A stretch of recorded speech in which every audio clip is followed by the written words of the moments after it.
All right, everybody. Welcome to another milsurp. And today I just got in. Actually, last night, about 9 p.m., FedEx knocks on my door. It was its like 200th delivery. Anyway, I just received this from Classic Firearms. Finally, at last, I got my Jungle Carbine, the Enfield No. 5 Mark 1. Something I've been wanting for years, and just never pulled the trigger on it. I guess just didn't find the right deal until Classic Firearms decided to put theirs on sale. They've had a bunch of these for a while, and I'm not sure where they're getting them. I guess I'll find out when I see the import stamp on this one. I have my suspicions it might be Royal Tiger imports, but we'll find out. But anyway, they had them on sale. They still have them on sale right now for $4.99. So I think they regularly go for $7.99. Not a bad deal. So I'm pretty excited about this. Just looking at it from my vantage point right now, I can see it's in the white, which doesn't surprise me. I mean, these are old and they've been through a lot. I did not pick the hand select option. So we'll see what we have here. And, they started manufacturing these back in 1944. I guess the British decided they needed a carbine just like the U.S.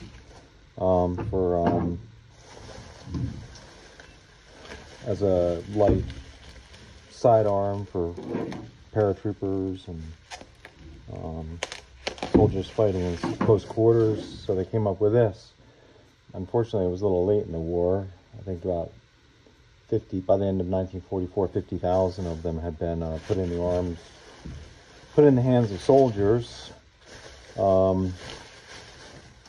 were manufactured by Royal Ordnance Factory in England and Birmingham Small Arms. And a total of 251,368 were manufactured. 81,368 through BSA. And then the remainder, 169,000 through ROF. So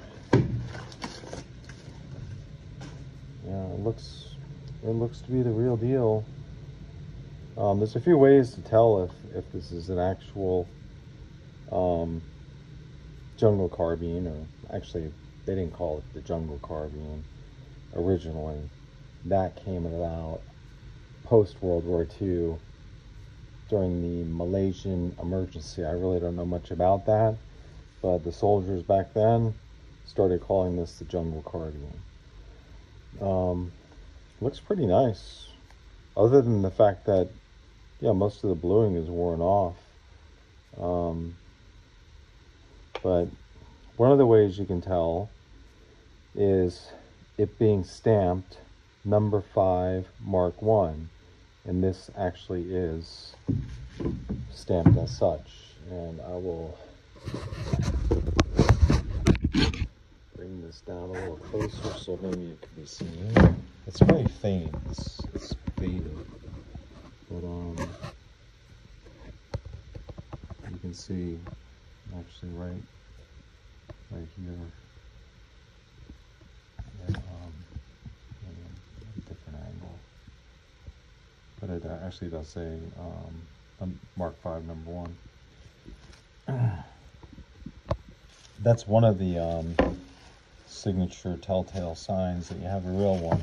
And the reason why I'm saying that is back in the 50s and 60s, there was a company by the name of Golden State Arms here in the United States that took a lot of these old surplus Enfields, the Mark 3s and 4s, and converted them into replicas, basically, of the Jungle Carbine, and sold them to the civilian market.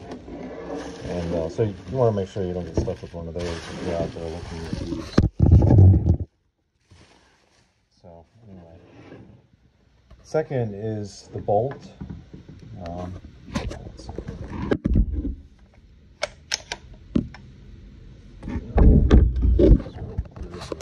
Chamber there.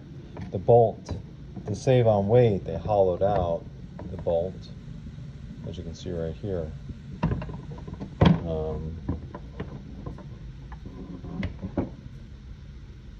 There's one other thing, I don't see it on this one in particular, but the butts, another thing that they did is they shortened the rifle. Of course you can see that, but they put a rubber butt plate here to help with recoil. So it looks to be in pretty good shape. I'm trying to look for an import mark right now, and don't see anything just yet. Oh, here we go. Let's see.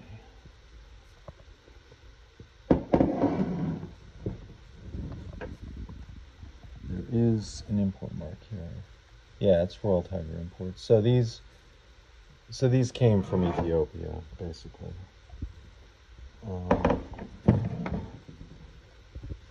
So that's what I thought. My suspicions were right. And I mean, for $4.99, you know, it is what it is. I mean, it would be nice if it had some blue on it. It's all in the white. I'm not gonna refurb it. I'm not gonna re-blue it. I'm just gonna leave it the way it is. I'm gonna clean it up, and yeah, and go out and shoot it. It's supposed to kick like a mule. But yeah, this should be a lot of fun. This should be a lot of fun to shoot.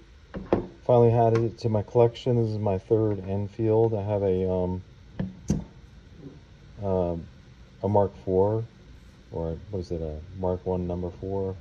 I always get them confused. And then I have a drill rifle, you know, which is non-firing. I bought that through Century Arms. I think it was like $100. I'm not really a big Enfield guy. I don't really care for them too much. I'm not real passionate about them, but I've always wanted one of these. And now I have it to my collection. I've added it to my collection, and I hope, you know, to get out to the range and try it out sometime soon. I need to get some 303 British first, though. So I'm going to find some ammo. The ammo's pretty abundant, if I understand. But anyway, there you have it.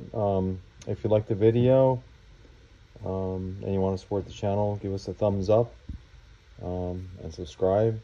Appreciate your viewing and taking the time to look at another unboxing. Thanks, and have a good evening.